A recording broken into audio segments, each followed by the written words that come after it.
سلامونه او نیکې هیلې او په همدې هیله چې تاسې ټول به ته روغ جوړ او د ښه صحت جامع او په تن اوسئ.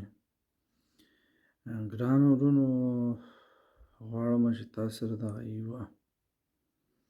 یو څو دردونکې ټپې غواړم چې تاسو سره شریک کړمه، په همدې هیله چې تاسې هم خوښ شي.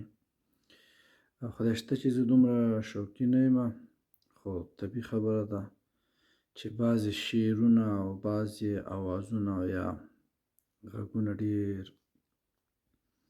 خواږه اوسي، نو هماغه څه و چې زه هم مجبور شومه چې دا واورم او د ستاسې شوق او ذوق ورسره هم خړ وشي. په همدې هیله نو راځئ دې څو ټپو ته راځو.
چې د لاس نخښې دې په قبر کې ساتم